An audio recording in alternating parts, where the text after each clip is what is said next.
할렐루야. 예, 반갑습니다. 오늘 수요일 예배 가운데 우리 올라오신 여러분을 주님의 이름으로 환영하고 축복합니다. 우리 한번 인사 한번 나누겠습니다. 잘 오셨습니다. 말씀의 은혜 받으십시오. 예, 참 귀합니다. 우리 권사님 세대, 우리 80세 권사님, 우리 70세 집사님, 60세 연말의 권사님, 또 50대, 40대, 또 우리 갓난 아기까지 얼마나 귀합니까? 또 주일날에는 우리가 온 세들이 참여하고, 또 수요일날에도 우리 새벽을 깨우시고, 또 수요일 가운데도 오셔서 함께 우리가 하나님 앞에 우리가 장작이 되어서, 사람의 몸이지만 또 은혜의 장작이 되어서 말씀을 붙잡고 하나님 또 성령의 은혜를 간구하면서 예배를 드릴 수 있다라고 하는 것이, 이 시간이 참 우리에게는 복이 되고, 또 우리 마음 가운데 하나님께서 치유와 또 회복의 은혜를 주시는 이 밤이 될 줄로 믿습니다. 오늘 말씀의 제목을 지략과 은혜의 진금성부다라고 이렇게 말씀을 정해 보았습니다. 여러분, 오늘 본문 말씀 가운데는 쿠데타를 일으켰던 다윗 왕의 아들이었던 압살롬이 예루살렘 성을 이렇게 장악하게 되고, 성 안에는 다윗 왕이 없습니다. 이렇게 피난길에 나서게 되었습니다. 그 성 안에 최고의 책략가였던 아히도벨과 그리고 그 다음 버금가는 그런 책략가였던 후세라는 사람, 두 사람이 이 압살롬 주변 가운데 놓이게 되었습니다. 남아있는 이 다윗을 어떻게 추격할 것인가, 어떻게 이 문제를 풀어낼 것인가에 관한 부분을 두고 압살롬이 아히도벨과 그리고 후세에게 이 문제에 대해서 대안을 제시하고 또 구하는 내용이 오늘 본문의 내용입니다. 여러분, 진금성부 해보셨습니까? 진금성부. 오늘 말씀을 이렇게 진금성부라고 했는데, 책략가들이 펼치는 진금성부가 있습니다. 어떻게 보면 교회와 이 세상, 하나님의 나라와 하나님의 나라를 대적하는 그런 이 세상의 나라, 세상의 권세를 잡고 있는 이 나라, 이 하나님의 나라는, 교회의 머리는 예수님이시죠. 그러니까 교회와 이 나라의 전쟁, 어떻게 보면 책략가와 책략가의 전쟁이다라고 인간적으로 또 표현할 수가 있겠죠. 한 사람의 책략가는 어쩌면 500 또는 1000, 아니 1만 명의 군대보다 더 중요하다고 볼 만큼, 전쟁에 있어서 책략을 펼치는 이 지혜는 한 나라의 국군을 좌지우지할 수 있는 굉장히 중요한 관건이 된다고 볼 수가 있습니다. 오늘 말씀 가운데 책략가들이 펼치는 진금의 성부입니다. 여러분, 목검이 아닙니다. 목검은 이렇게 맞으면 타박상 정도 입을 수 있지만, 정말 진짜 검을 가지고, 칼을 가지고 진금성부를 펼치는 것은 정말 장난이 아니죠. 잠깐이라도 옷깃이라도 스치게 된다고 하면 그 옷깃은 떨어져 나갈 만큼 생명 대 생명을 건 그러한 전쟁이 오늘 본문의 진금성부다라고 볼 수가 있습니다. 우리도 우리 인생의 여정길을 걸어가면서 차분하고 평범한 인생을 살고 싶지만, 그럼에도 불구하고 우리의 인생의 무대 가운데 한 번쯤은, 아니 한 번보다 조금 더 많이는, 정말로 내가 지금까지 참아오고 갈고 닦아왔던 내 속 안에 있는 진금을 꺼내어서 그 상황을 대면해야 하는 진금성부와 같은 그런 장면들이 우리 인생의 여정 가운데 있을 수가 있습니다. 여러분, 검을 잘 관리하십시오. 여러분의 마음 안에 숨겨두고 잘 갈고 있는, 어쩌면 우리가 새벽기도 본문 우리가 함께 잘 나누고 있지 않습니까? 디모데전서의 내용은, 전체적인 흐름은 경건입니다. 말씀과 기도를 통해서 우리가 거룩해지고, 거룩한다는 것이 윤리적으로 도덕적으로 세상 사람들의 관점에서 볼 때 돈도 안 되는 거 한다라고 생각하지만, 결코 그런 것이 아니라 칼을 가는 겁니다. 예리한 칼을 가는 겁니다. 정말 대비하고 준비하는 겁니다. 마지막 때 우리 인생의 여정 가운데 꼭 한 번은 우리가 속에 있는 것을 꺼내어서 싸워야 될 그런 진검승부를 위해서 양날을 잘 갈린 칼을 준비를 해야 되는데, 세상에 많은 사람들은 그 칼이 돈이 될 수가 있겠죠. 근데 돈도 중요하지만도 우리 그리스도인들에게 너무나도 중요한 것은 내 마음을 지키는 것, 그리고 말씀의 칼을 잘 준비하는 겁니다. 말씀으로 우리 자신을 지킬 수 있습니다. 우리 영혼을 무너뜨리게 할 수 있는 그런 마귀의 전략에서 마귀의 전략을 이길 수 있는 유일한 무기가 바로 하나님의 말씀의 금이기 때문에 우리 성도는 말씀의 금을 잘 준비를 해야 됩니다. 오늘 본문에 나오는 아히도벨과 그리고 후세가 펼치는 진검승부를 통해서 과연 우리는 어떠한 검을 준비해야 하며 또 그 검을 어떻게 사용해야 하는지를 말씀을 통해서 우리가 살펴보고자 합니다. 여러분, 두 책략가는 기본적으로 머리가 있습니다. 지혜가 있어요. 그런데 제목 가운데 지혜와 은혜의 진검승부라고 했습니다. 지혜로 싸울 것인가? 은혜는 좋기는 좋은데 사람이 불안해하는 것 같아요. 은혜만으로 나가면 과연 하나님, 이거 믿음이 있어야 되는 것인데 과연 하나님 믿음에 관한 문제인 것 같은데, 이 지략과 아히도벨의 지략과 그리고 다윗의 편에서 있었던 그런 후세의 그런 은혜, 여러분 은혜라고 무시하면 안 됩니다. 은혜 안에도 분명하게 지략이 있거든요. 이 지략과 은혜의 진검승부가 과연 어떻게 부딪히게 되고 어느 금이 부러지게 되고 그 금이 부러졌을 때 그 삶이 어떻게 되는지를 성경은 우리에게 또 제시하고 있는 본문입니다. 우선 첫 번째로 아히도벨의 책략을 한번 살펴보겠습니다. 아히도벨은 압살롬과 더불어 압살롬 편에 서서 원래 다윗의 사람이었습니다. 다윗의 사람이었는데 다윗을 배신하고, 다윗을 배신했다라고 하는 것은 하나님을 배신했다는 겁니다. 하나님을 떠나고 하나님의 편에 서지 아니하고 세상의 편에 서서 아버지를 쿠데타하는 그런 일들 가운데 하나님을 대적하는, 말씀을 대적하는 편에 서게 된 아히도벨이 펼치는 지략은 사실 끔찍하고 잔인합니다. 우리 오늘날의 여러 가지 영화나 문화 가운데 보면 끔찍하고 잔인한 문화들 굉장히 사람들이 즐기지 않습니까? 영화를 보면 기독교적인 세계관을 가지고 우리가 분별할 필요가 좀 있습니다. 사람들은 그것을 많이 즐기고 좋아하는 것 같아요. 아히도벨의 전략인 것 같아요. 아히도벨, 어떤 가장 두 가지의 전략을 펼치게 되었는데, 아히도벨은 세상과 세계가 다 집중할 수 있는, 전체가 다 집중하면 돈이 되거든요.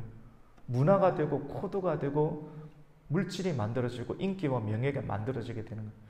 그 한 방을 걸 수 있는 어떤 전략과 계책을 쓰게 되는데, 아히도벨의 전략은 많은 사람들이 보는 대낮에, 누구든지 볼 수 있는 대낮에 남자, 여자, 어린아이, 노소, 막론하고 전체가 문화적으로 이것을 관람할 수 있는 그러한 코드의 형태로 사람들이 쉽게 접근할 수 없는 데를 오픈하여서 제공하게 만듭니다. 그것이 무엇이냐면 백주 대낮에 다윗이 남겨두었던 후궁, 다윗의 아내들을 압살롬이 범하게 하는 일들을 하게 합니다.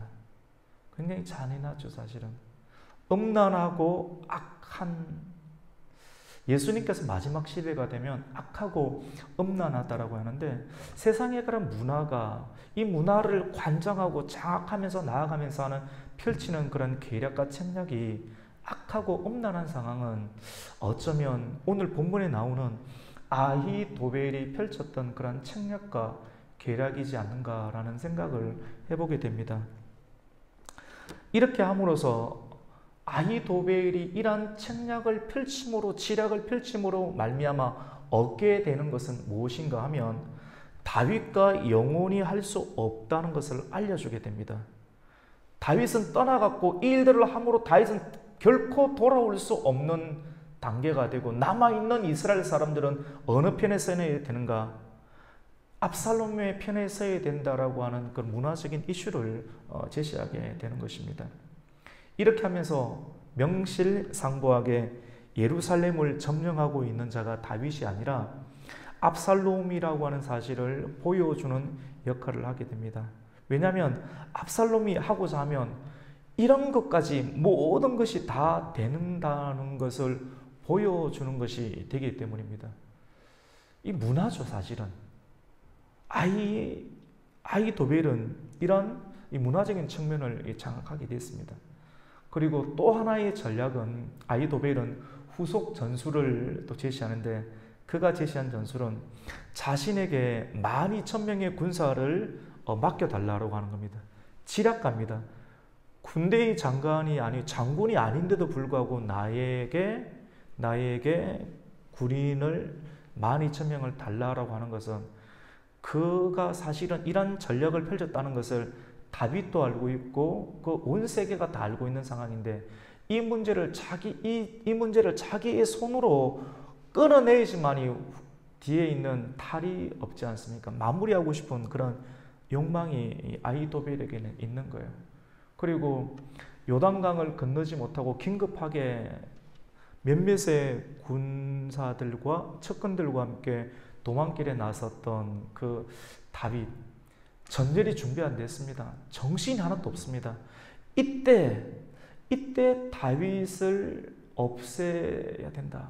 나에게 12,000명의 군사만 보내주면 그 남아있는 그 부분들을 정리할 수 있다 라고 하니까 굉장히 신속하고 굉장히 정확하고 타겟에 대한 분명한 목표인식이 있는 이런 전략, 굉장히 사실은 무섭죠. 맞죠? 그리고 아히도벨은 다윗만 제거하는 전략을 또 세우게 되는데요. 왜냐하면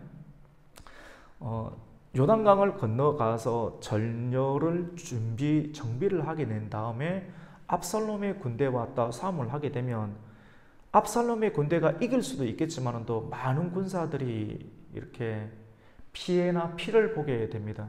그렇게 되면 이 쿠데타 정부에 대한 인식 자체가 좋지 않을 수 있고, 이 아히도벨에게도 좋지 않을 수가 있기 때문에 지금 전열이 준비 안 된 그 상황 가운데 다윗만을 죽이고자 하는 그런 전략을 쓰게 되는 것이죠. 정권을 잡는 사람의 입장에서는 정권을 잡는 것만 중요한 것이 아니라 백성들이 큰 피해를 보지 않으면서 자신들의 정권이 또 탄탄해지는 것을 바라는데, 아히도벨은 그러한 전략을 썼던 것입니다. 여러분, 이런 것을 보면 굉장히 주도면밀합니다. 굉장히 주도면밀하고 언제 쳐야 될지, 언제 긴급하게 나가야 될지, 언제 에너지를 집중해야 될지, 어떻게 문화적인 공격과 심리술을 써야 될지를 전체를 다 알고 있던 사람이 바로 이 아히도벨인데, 이 아히도벨의 지략은 정말로 과히 대단한 것이었습니다. 압살롬과 이스라엘의 장로들이 이 아히도벨의 전략의 이야기를 듣고 모두가 좋게 생각을 했습니다. 그런데 이것대로만 그대로 실시를 했다라고 하면 압살롬의 쿠데타는 성공을 했겠죠. 그리고 다윗은 죽었을 것이고, 그리고 다윗에게서 예수님은 나지 아니하셨겠죠. 사실은 이것이 다윗의 언약을 주신 하나님의 뜻 안에 있는데, 하나님의 뜻이 사람들의 머리, 사람들의 책략, 사람들의 계략에 의해서만 이 세계가 움직여지지 아니한다는 것을 오늘 본문은 우리에게 제시하고 있습니다. 긴 머리 금발을 가졌던 굉장히 주도 면밀하였던 그런 압살롬이 아히도벨의 이야기를 듣고 굉장히 수긍이 가는 그런 내용인데, 긴 머리를 늘어뜨리면서 의자에 앉아서 신중하게 고민을 합니다. 사실은 이 내용이 악한 사람들의 입장에서 보았을 때는 신중하지 않은 그대로 진행을 했더라면 그 일들이 성사가 되었을 텐데, 그 상황 가운데 신중해도 안 되는 부분들을 신중하게 하는 것조차도 어떻게 보면 하나님의 또 섭리인 것 같아요.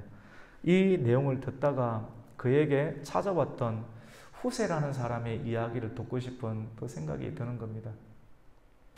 그래서 사실은 여러분 후세는 압살롬의 편에 서 있는 것이 아니라 다윗의 친구였고 또 다윗을 위하여서 아히도벨의 계략을 무너뜨리기 위해서 위장으로 침입해 있는 그런 하나님의 성스러운 사람이 바로 이 후세였는데, 후세가 들어가서 계략을 펼치게 되는데 이 계략은 아히도벨의 계략을 무너뜨리는 그런 전략을 펼치게 됩니다. 그러면 후세가 어떤 이야기를 어떻게 하고 있는지 우리가 한번 살펴보겠는데, 후세에게 질문을 하는데 우리 한번 말씀을 한번 살펴볼까요? 우리 6절과 7절 한번 읽어보겠습니다. 같이 읽습니다. 시작. 후세가 압살롬에게 이르매 압살롬이 그에게 말하여 이르되 아히도벨이 이러이러하게 말하니 우리가 그 말대로 행하랴. 그렇지 아니하거든 너는 말하라 하니, 이제 후세가 말을 합니다. 7절입니다. 후세가 압살롬에게 이르되 이번에는 아히도벨이 베푼 계략이 좋지 아니하나이다 하고 하면서 뭐라고 말을 하냐면, 당신도 잘 알다시피 당신의 부왕 다윗은 전쟁에 능한 사람이고, 그리고 다윗과 함께 도망길에 나서 있는 부하들은 용사 중에 용사라는 사실.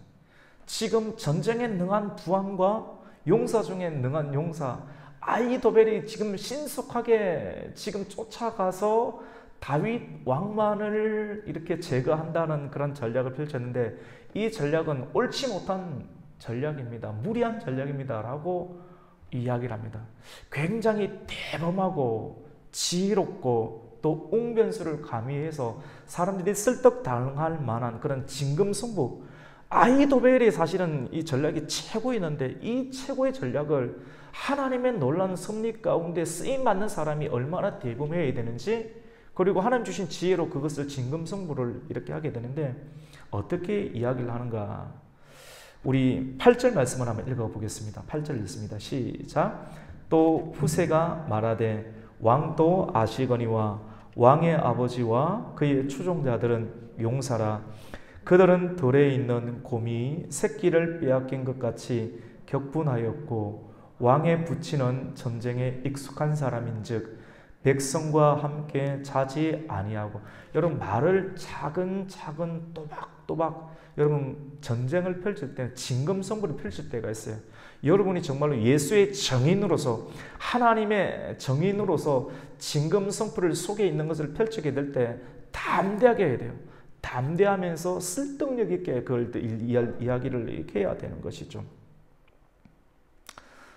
지금 다윗은 강 나루터에 있지 아니하고 굴에 숨어 있을 것입니다. 실질적으로 다윗이 사울에게 쫓기는 신세가 있을 때 아둘람 동굴에 숨어 있었지 않습니까?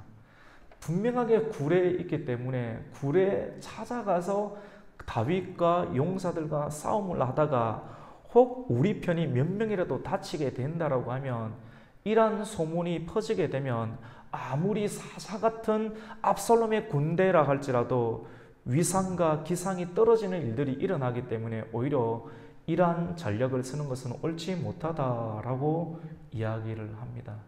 막 가만히 듣고 있다 보니까 이 압살롬조차도 후세의 말에 설득을 당하는 일이 생기게 되죠. 보통 사람은 아닌 것 같습니다. 그러니까 말 잘하는 전략가들, 대통령 선거하는데도 보면 항상 지략가들이 있어요. 이 킹메이커 하는 그런 사람들이 항상 있습니다. 그래서 그런 사람들의 지략에 의해서 나라를 이렇게 움직이고 하는. 그런데 과연 이 정도의 머리를 가진 사람들이 어느 편에 서 있는가? 하나님께서 기뻐하는 유리한 쪽인데 그것이 악한 사람들의 편이라고 하면, 근데 불리한데 이것이 하나님 편이긴 한데 자칫 잘못하면 굉장히 위험하고 불리한 쪽에 서 있는 머리를 가진 사람들이 어느 편에 있을까 늘 고민인데, 아히도벨은 하나님의 편에 선 것이 아니라 약한 자의 편에 서게 됐고, 후세라는 사람은 끝까지 위기 상황 가운데서도 하나님 편에 서는데 불리한 편이죠. 근데 불리하니까 간절함을 가지고 생명을 걸고 하나님의 은혜를 구하면서 그 지혜를 담대하고 용기 있게 펼치는 장면을 펼칠 때 하나님이 역사를 하시는데, 사람들이 그 이야기를 듣고 그 이야기에 그의 웅변술과 그의 지략에 설득을 당하게끔 하는, 무슨 말입니까? 처음부터 기죽지 말라는 소리입니다. 처음부터 기죽지 말고 믿음으로 하나님의 편에 서서 간절함을 가지고 내가 대변해야 될 일들, 내가 십자가를 지고 끝까지 감당해야 될 일들 가운데 생명을 걸고 그 자리 가운데 내 안에 있는 참이라고 또 의로움이라고 여기는 일들에 관해서 믿음으로 간증하고 그 일들을 행하게 되면 하나님께서 다윗이 던진 돌멩이처럼 후세의 입에서 나오는 그 메시지와 말에 의해서 그 말을 듣는 사람들의 심령이 변화되어서 설득당하고, 이것이 말도 안 되는 이야기인데도 불구하고 그 말 자체에 수긍을 하고 따라갈 수 있도록 하나님께서 승리를 펼친다는 겁니다. 무슨 말입니까? 표면적으로 보면 진검승부처럼 보이고 최고의 머리를 가진 사람들의 전략술이 부딪히는 소리처럼 보이지만도 믿음으로 이야기를 하라는 겁니다. 내 눈에 보이는 대로 자포자기하지 말고 세상이 이렇게 돌아가는구나, 이렇게 나 죽었구나 라고 생각하지 말고 믿음으로 하나님의 편에 서서 하나님께서 주신 그런 은혜들을 이야기라고 믿음으로 나아갈 때 하나님께서는 돌멩이 같은 그 후세 말을 통해서도 하나님 놀라운 역사를 하시는 것을 우리가 보게 됩니다. 그렇게 하면서 어느 단계까지 이르게 되느냐면 그 말에 설득력을 가지게 되고 사람들이 수긍을 당하게 됩니다.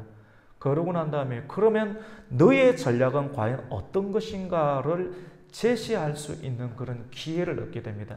그때 후세는 뭐라고 하는가 하면, 여러분 이스라엘의 지도를 보시면 남과 북단, 한라에서 백두까지 우리나라가 그렇게 있는 것처럼 남쪽으로는 브엘세바 많이 들어보셨죠? 뭐 이 성경적 용어니까 브엘세바에서 북쪽에는 단에 이르기까지, 브엘세바에서 단에 이르기까지 카카오톡 다 보내가지고 하나 백성들을 다 불러 모아서 당신이 왕이니까 이 백성들과 함께 온 군대와 더불어 함께, 이 말 자체 얼마나 압살롬에게서 위로가 되겠어요. 쿠데타를 이기고 이 전체를 호령할 수 있는 자기 자신이 이 압살롬 자기 왕으로 인정받는 후세의 메시지를 듣고 있느냐면 그게 굉장히 위로가 되는데 이미 빠져든 겁니다. 자기의 교만함 가운데 빠져들게 되고 그 백성들과 전열을 준비해서 다윗 왕이 숨어 있는 곳으로 가서 하나도 남기지 않고 다 제거하고, 혹 다윗이 성에 들어가서 숨어 있다 할지라도 성 자체를 실로 끌어내서 밧줄로 끌어내서 바다에 던져서라도 할 수 있을 만큼 우리가 완벽한 전열, 왕의 위엄을 가지고 전체를 호령하여서 이 문제를 처리하지 않으니까 그 총명하고 세밀하던 압살롬조차도 그 교만한 그런 메시지, 자기를 치우켜 세우는 그런 메시지 자체에 이렇게 탐닉이 되어서 후세의 메시지에 수긍을 하게 됩니다. 우리 한번 볼까요? 11절부터 우리 12절을 한번 읽겠습니다. 시작. 나는 이렇게 계략을 세웠나이다. 온 이스라엘을 단부터 브엘세바까지 바닷가의 많은 모래같이 당신께로 모으고 친히 전장에 나가시고 우리가 그 만날 만한 곳에서 그를 기습하기를 이슬이 땅에 내림같이 우리가 그의 위에 덮여 그와 그 함께 있는 모든 사람을 하나도 남겨두지 아니할 것이요. 그러니까 하나님 주신 지혜로 사실 뻥튀기와 같은 이런 이야기를 하는데 이 사람들이 속혀 넘어가는 겁니다. 막 거기에 은혜를 받는 거예요. 그리고 13절에 보시면 또 만일 그가 어느 성에 숨어 들어가는 일이 있더라고 하더라도 온 브엘세바부터 단에 이르는 사람들이 이스라엘이 밧줄을 가져다가 그 성을 강으로 끌어들여서 그곳에서 작은 돌 하나도 보이지 아니하게 할 것이니이다. 이것이 나의 책략과 계획입니다. 라고 하니까 어떻게 됩니까? 압살롬과 모든 장로와 백성들이 수긍을 이렇게 하게 됩니다. 얼마나 수긍을 하게 되는지 방금 전에 계략을 내었던 아히도벨의 계략보다 훨씬 더 좋다고 만장일치로 박수를 치게 됩니다. 우리 그 장면 한번 보실까요? 14절을 한번 읽습니다. 시작. 압살롬과 온 이스라엘 사람들이 이르되 아렉 사람 후세의 계략은 아히도벨의 계략보다 낫다 하니 이는 여호와께서 압살롬에게 화를 내리려 하사 아히도벨의 좋은 계략을 물리치라고 명령하셨음이더라. 아멘. 여러분, 하나님이 이렇게 하시거든요. 하나님이 이렇게 하세요. 우리가 어느 편에 서야 될까요? 잘 되는 쪽으로 서고 싶은 것이 인간의 본능이지 않습니까? 그런데 진리의 편에 서야 됩니다. 진리는 항상 소수인 것 같아요. 항상 질 것만 같아요. 여기에 서 있으면 가라앉을 것 같아요. 그런데 믿음이 무엇입니까? 우리의 신앙생활. 작게 보이지만도 하나님께서 함께 하시면 부활할 수 있고 승리할 수 있다는 것이 믿음인데, 세상의 방식대로 우리의 선택을 하지 아니하고 우리의 믿음을 가지고 우리가 선택을 하고 투자하고 따라가는 것이 신앙의 여정이라고 볼 수가 있습니다. 아히도벨이 승리할 것 같았죠. 그런데 아히도벨의 계략이 압살롬이 그것을 선택하지 못하도록 하나님께서 섭리하십니다. 그리고 후세의 말에 웅변술과 치략을 더하여서 그가 제시하는 말이 아히도벨의 치략의 금을 부술 수 있도록, 그것이 채택되지 아니하도록 합니다. 여러분, 악인의 검술은 모든 것을 다 쏟아붓거든요. 여기서 승리를 거두지 못하면 이 사람은 죽어야 됩니다. 자살을 할 지경. 왜냐하면 만약에 다윗이 다시 정권을 회복하게 되면 이런 전략과 전술을 썼던 사람이 아히도벨임을 알기 때문에 결코 다윗이 넉넉하다 할지라도 다윗 주변에 있는 인사들이 남겨두지 않습니다. 이것을 알고 있기 때문에 아예 그 편에 서게 될 때 다윗과 다윗이 다시금 이 자리에 올 수 없는 전략, 그러니까 수단과 방법을 가리지 않는 굉장히 잔인하고 악한 전략을 쓸 수밖에 없고, 그것이 악인들이 펼치는 전술이 되는 것이죠. 이런 전술을 썼던 책략가 아히도벨은 자기 전략이 수긍될 줄 알았지만 하나님께서 그렇게 하도록 내버려 두지 아니하게 됨으로 말미암아 결국은 어떻게 되는가? 자살하게 됩니다. 우리 오늘 23절 말씀 한번 볼까요? 같이 23절을 읽습니다. 시작. 아히도벨이 자기 계략이 시행되지 못함을 보고 나귀의 안장을 지우고 일어나 고향으로 돌아가 자기 집에 이르러 집을 정리하고 스스로 목매어 죽음에 그의 조상의 묘에 장사되니라. 악인의 결국은 죽음으로 마감된다는 것을 성경은 또 보여주고 있고, 잘 되는 것 같았지만 잘 되는 것의 정점에 있을 때 그 지점이 꺾이는 지점임을 성경은 우리에게 보여줍니다. 그래서 처음 시작을 할 때 진리의 편에 서라, 하나님의 편에 서라, 말씀의 편에 서라 하는 것을 말씀하고 있습니다. 우리가 이러한 짧은 메시지를 통해서 성경이 우리에게 제시하는 중요한 관점이 있습니다. 그 관점은 무엇입니까? 하나님의 언약은 반드시 성취된다라고 하는 것입니다. 다윗의 언약을 통해서 끝까지 이루시는 하나님의 역사가 말씀대로 진행되고 성취되는 것을 우리가 보게 되고, 그리고 말씀의 성취가 어떻게 이루어지는가 하면 인간의 협력을 통해서 나타나게 되는데, 인간의 협력은 바로 기도입니다. 말씀과 기도입니다. 다윗 왕이 압살롬이 쿠데타를 일으켰을 때 맨발로 눈물을 흘리며 산바라에서 하나님께 회개함으로 그 일들을 슬퍼하면서 끝까지 지내고, 또 후세에게 말을 했습니다. 아히도벨의 계략이 이루어지지 아니하도록 하나님께 간구하는 그런 기도의 장면들을 우리는 지지난 시간에 우리가 보게 되었습니다. 중요한 메시지는 무엇입니까? 다시 기본으로 돌아오게 되는데 말씀과 기도입니다. 말씀과 기도로 경건을 유지하고 또 하나님의 편과 진리를 유지하게 되면 안 될 것 같지만 반드시 하나님께서 이루시겠다라고 하는 것을 우리가 또 경험할 수가 있습니다. 여러분, 하루하루 살아가는데 많이 힘들고 어려우시죠? 기도하십시오. 단순한 메시지인데요.